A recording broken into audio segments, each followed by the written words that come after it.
Good morning. This is Tuesday morning. അപ്പോൾ രാവിലെ തന്നെ ഉറക്കം എഴുന്നേറ്റ ഉടനെ ഫ്രീസറിൽ നിന്ന് മീൻ എടുത്ത് പുറത്ത് വയ്ക്കുകയാണ്. ഇത് തലേദിവസം മേടിച്ച മീനാണ് കേട്ടോ. ഇത് ഇന്നലെ ഞാൻ രാത്രി ഷൂട്ട് ചെയ്തതാണ്. അപ്പോൾ വിഷ്ണു വന്നപ്പോൾ കുറച്ച് മീൻ മേടിച്ചിട്ട് വന്നിട്ടുണ്ടായിരുന്നു.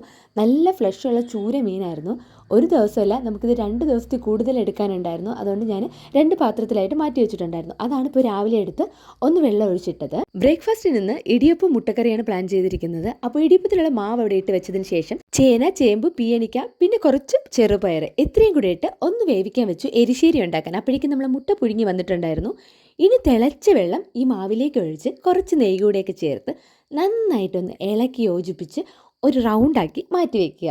അതിനുശേഷം നമ്മുടെ ഇടിയപ്പം ഉണ്ടാക്കാനുള്ള തട്ടെടുക്കുക, അതിലൊന്ന് നെയ്യ് തൂകുക. അതിനുശേഷം മാവൊക്കെ നന്നായിട്ട് ഒന്നുകൂടെ മിക്സ് ചെയ്ത് സേവനാഴിയിലോട്ട് ഫില്ല് ചെയ്യുക. ആദ്യമൊക്കെ എനിക്ക് ഇടിയപ്പം ഉണ്ടാക്കുന്നത് ഭയങ്കര വലിയൊരു പണിയായിരുന്നു. പിന്നെ ഇടയ്ക്കിടയ്ക്ക് ഇവനെ കൈകാര്യം ചെയ്യാൻ തുടങ്ങിയപ്പോൾ നല്ല സ്മൂത്ത് ആയിട്ടുണ്ട് കേട്ടോ. ഇപ്പം ഇതത്ര വലിയ ടാസ്ക് ഒന്നുമല്ല. അപ്പോൾ ഇടിയപ്പത്തിനുള്ള മാവ് നന്നായിട്ട് തട്ടിലേക്ക് പിഴിഞ്ഞൊഴിക്കുക. ശേഷം അതിന് മുകളിലായിട്ട് തേങ്ങ വെച്ച് കൊടുക്കുക. പിന്നെ ഒരു ലെയർ കൂടെ വീണ്ടും മാവ് ഒഴിച്ചു കൊടുക്കുക. അപ്പോൾ ഇങ്ങനെയാണ് സാധാരണ നമ്മളിവിടെ ഇടിയപ്പം ഉണ്ടാക്കുന്നത്. ചിലർ തേങ്ങ ഫസ്റ്റ് ഇട്ടതിന് ശേഷം മാവ് പിഴിഞ്ഞൊഴിക്കും. ഏതായാലും ഓക്കെ, പക്ഷേ ഇതാണ് കുറച്ചുകൂടി നല്ലത്. അപ്പോൾ ആവി പറക്കുന്ന നമ്മുടെ ഇടിയപ്പം ഇവിടെ റെഡി ആയിട്ടുണ്ട്. അപ്പോൾ അത് പിന്നെ പാത്രത്തിലോട്ടാക്കി മാറ്റി വെച്ചു.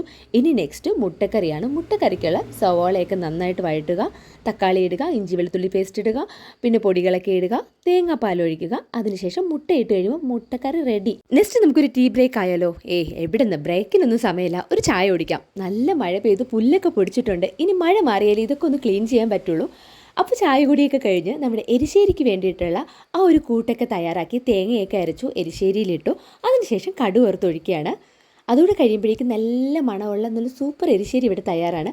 ഇതിപ്പോൾ ഞാൻ കുരുമുളക് വറുക്കുകയാണ്. അതിലോട്ട് തേങ്ങ, ഉള്ളി, പുളി, അതുപോലെ തന്നെ നമ്മൾ മുളക് പൊടി, മല്ലിപ്പൊടി ഇതെല്ലാം കൂടി ആയിട്ട് നന്നായിട്ടൊന്ന് വരട്ടും. എന്തിനാണെന്ന് മനസ്സിലായോ? നമ്മൾ നേരത്തെ എടുത്ത് വെച്ചിരിക്കുന്ന ആ ചൂരയൊന്ന് കറിയാക്കാനാണ്. അപ്പോൾ ഇതേ ചൂരക്കറിയും റെഡിയായി. അതൊന്നും ഷൂട്ട് ചെയ്തില്ല.